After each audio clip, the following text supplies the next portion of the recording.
L'invité de ce Smart Impact, c'est Marc Tiercelin. Bonjour. Bonjour. Bienvenue, heureux de vous accueillir sur ce plateau. Vous êtes l'un de nos plus grands skippers, 5 tours du monde en solitaire à votre actif, 24 transatlantiques en solo, en double ou en équipage, 7 solitaires du Figaro. Je ne peux pas faire toute la liste parce que sinon on y passerait la moitié de l'émission.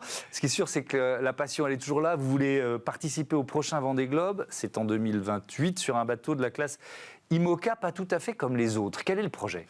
Voilà, moi en fait, du fait de mon histoire aussi personnelle, au-delà du skipper professionnel et du marin, j'ai fait l'école Boulle tout jeune, je me suis toujours intéressé au bois, et puis j'ai une dimension, là par contre, qui s'est étalée sur l'ensemble de ma vie, assez prospective.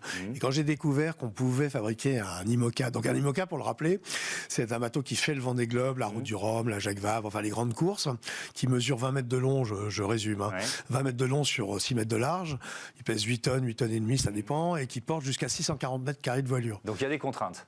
Il y a des contraintes énormes. Rapidement, le Vendée Globe, c'est donc faire le tour du monde seul, à la voile, sans escale et sans assistance, ce qui sous-entend que le bateau, comme le marin, homme ou femme, va faire le tour du monde sans escale et sans assistance. Donc on est sur 50 000 km, 1 million de chocs dans les vagues, ce qui est considérable. 1 million de chocs dans les vagues. 1 million de vagues, ça c'est calculé par les ordinateurs. Et puis des différences de température énormes, tous les fuseaux horaires, des vagues qui vont aller de 0 mètre à 20 mètres, etc., etc. Et donc vous vous dites, on revient au bois. Alors voilà, Et on va réussir à faire un bateau à partir de bois et d'autres matériaux bas carbone qui va tenir ce défi-là, quoi. Alors mon idée, enfin l'idée que je porte, on va dire, dans le projet que je porte, c'est pas du tout un retour en arrière, un truc folklorique et tout, non, c'est de travailler avec les outils d'aujourd'hui, que ce soit tous les outils qu'on utilise pour concevoir des bateaux, comme on dit, full carbone, en ramenant de la fibre naturelle dans un bateau carbone. C'est-à-dire qu'il y aura un mixte entre du carbone et du bois, pour la partie coque, mais aussi du carbone et du bambou pour la partie pont et rouf, le dessus, mais aussi du lin, du chanvre et de l'ortie. Et donc ça veut dire, si je prends le bambou, par exemple, on pourrait faire le lin, le chanvre ou l'ortie, mais le bambou, il a des caractéristiques qui lui permettent de remplacer quel type de matériau, par exemple ? Alors il peut remplacer tout ce qui est polyester. Okay. Il coche toutes les cases, pour utiliser le terme actuel, du polyester. Il le bat à tous les niveaux. C'est naturel, évidemment. Je parle aussi de bois et de bambou européen. Hein. Ça, c'est une des idées du projet. Et par exemple, la Cobratex, l'entreprise dans le sud de Toulouse, d'anciens Airbus qui travaillent sur le bambou, a réussi à bobiner du bambou pour faire une forme, je résume, hein, je grossis, je vulgarise, une forme de tissu de bambou qui permet de créer des cloisons, qui permet de créer des formes, et qui travaille actuellement sur l'Airbus vert du futur, dans les équipements intérieurs, que ce soit les coffres, les sièges, etc. Et là, l'idée dans mon bateau, ça serait de faire aussi la partie équipement intérieur, mais aussi le roof. Le roof, c'est un peu le toit qui domine le bateau pour le protéger de la côte. Et donc, l'objectif, c'est de faire un bateau révolutionnaire, d'une certaine façon. Tout à fait, une première mondiale. On peut employer ce terme, mais aussi compétitif. Tout à fait, c'est un bateau comme le bateau de Charlie Dalin dans le dernier Vendée Globe, comme ça, donc avec des formes actuelles, mais qui mêlerait donc à peu près 70... L'idée, c'est de descendre à moins de 70% d'émissions de CO2 et à un coût inférieur de 40% à peu près. Parce que ça coûte moins cher d'utiliser ces matériaux ? Parce qu'en fait, quand on prend un bateau en polyester ou en carbone, on crée un moule, c'est un peu comme un gâteau, on crée un moule, donc on crée un bateau pour créer un autre bateau. D'accord. Alors effectivement, le moule peut servir à plusieurs bateaux. C'est ce qui a fait que Beneteau, Jeannot ont réussi.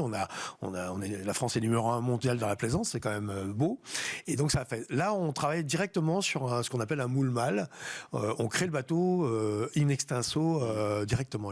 Voilà. Et alors, on dit révolutionnaire, donc ça veut dire que l'idée c'est quoi ? C'est par exemple que ça pourrait intéresser la filière bois, moi je dis ça spontanément, mais pas seulement, c'est-à-dire que vous parliez d'aéronautique, il y a d'autres secteurs qui pourraient bénéficier des avancées technologiques, des innovations que vous allez mettre en œuvre ? Alors l'idée que je porte, c'est donc ouvrir une voie, raconter une histoire, ça c'est fondamental pour moi parce que c'est pour ça que je reviens aussi, au-delà de la compétition et de la partie sportive et aventurière.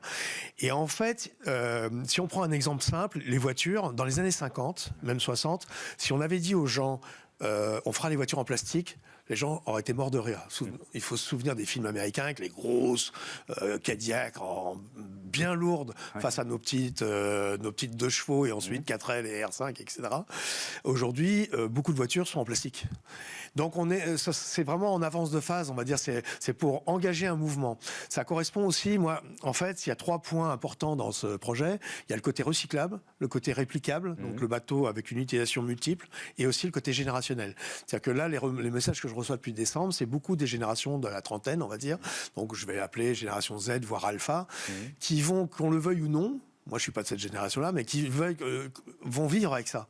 Je dirais, à horizon 10 ans, 20 ans, 30 ans, ça sera plus quelque chose d'exotique de construire d'utiliser le chimique, le synthétique, le chimique et le naturel. L'idée, c'est ça, c'est de mêler le carbone, le verre, la résine, aux résines biosourcées, aux fibres naturelles qu'on a dit tout à l'heure. Ouais. Et ça peut se décliner tant dans l'automobile que dans l'aéronautique, que dans le nautisme.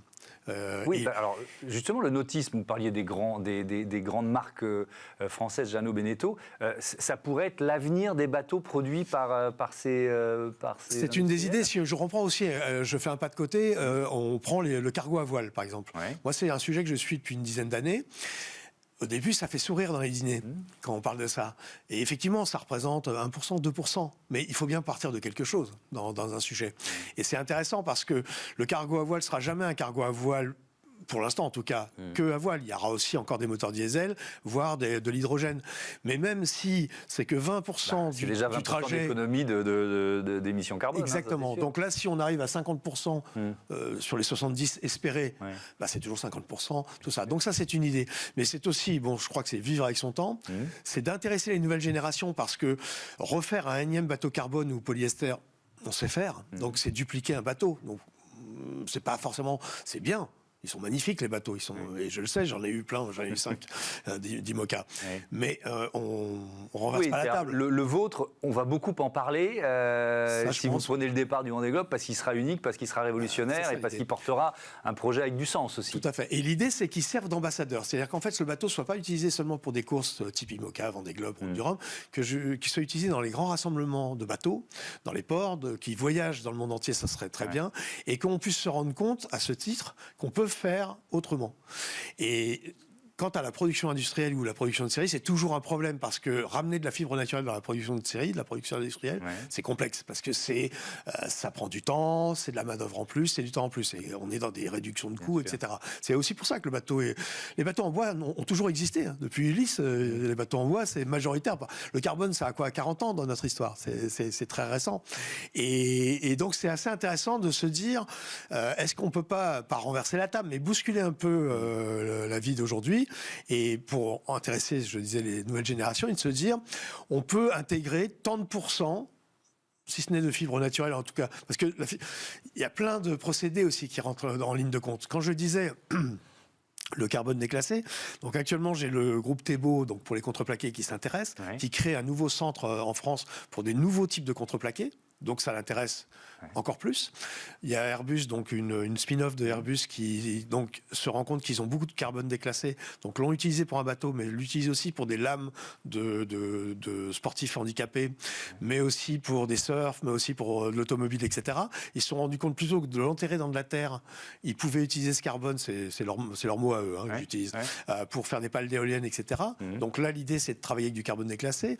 J'ai aussi, à travers Arkema et les résines biosourcées, une entreprise apparemment qui prend du polyester, qui le broie et qui en recrée. Donc c'est toute une démarche. Les matériaux, vous dites, ils existent, les technologies, elles existent. Donc là c'est les sponsors qu'il faut convaincre maintenant. Alors maintenant, le problème, c'est tout a besoin de financement. On a besoin d'énergie humaine et on a besoin de bonne volonté, mais on a besoin de fonds pour que les choses existent. Ça, c'est sûr. Ça, c'est ce que je cherche actuellement. C'est un budget de combien ? Le bateau, c'est un budget de 5 millions d'euros. Donc on est à 40% un petit peu en dessous des bateaux actuels, full carbone, on va dire. Donc déjà, c'est important. Et puis après, le fonctionnement, c'est 2 millions d'euros par an, mais ça viendra viendra dans un deuxième temps. Ouais. Ça, c'est un parcours du combattant. J'ai déjà reçu d'autres skippers sur ce plateau. C'est votre deuxième métier, quoi. Ah bah moi, depuis, j'ai une carrière longue. Hein. J'ai commencé à voile en 70, donc ça fait longtemps. J'ai couru l'équivalent de 18 tours du monde. Oui, j'ai passé beaucoup de temps. Dans ma vie, sur 35 ans professionnels, mais là, sur un projet comme celui-là, il y a une chose qui est pas mal et que je trouve chouette. Autant j'ai entendu le mot impossible quasiment toute ma vie, sur tous les projets que j'ai menés, qu'ils soient de voile ou autre d'ailleurs. Là, ça fait consensus. Donc c'est bien. Alors c'est que intellectuel, hein, c'est que des paroles, ça n'engage personne, c'est que des écrits, mais c'est plutôt bon, ça accroche bien. Et il y a des partenaires donc technologiques, ça c'est bien. Airbus serait d'accord, enfin, des gens comme ça, c'est pas mal. Ouais, pour la partie matière. Ça pose le projet quand même. Oui, c'est bien. Et puis on parlait tout à l'heure de filière. J'ai toute la filière bois. Forestière, bois, qui s'intéressent. Je les ai vus, je vais les revoir en juin. Et c'est d'entraîner un peu toute une filière. C'est bien d'entraîner une filière, moi, je trouve. Parce qu'ils sont souvent un peu invisibilisés. On les connaît pas trop. C'est un peu des gros machins, on va dire. Et ça emmène avec soi tout ça. Et surtout, ça c'est mon côté un peu rêveur, un peu d'imager. J'étais au départ du 10e Vendée Globe, du dernier Vendée Globe, et je me disais, si dans 4 ans, au milieu de tous ces bateaux carbone, il y a un bateau en bois carbone, ça aura de la gueule. Effectivement, on peut conclure là-dessus. On a réussi à quelque chose. Quoi. Merci beaucoup, Marc Tiercelin. Bon vent dans tous vos projets, dans la partie voile et dans la partie recherche de sponsors et de financement. On passe à notre débat, l'impact désastreux des produits agricoles importés.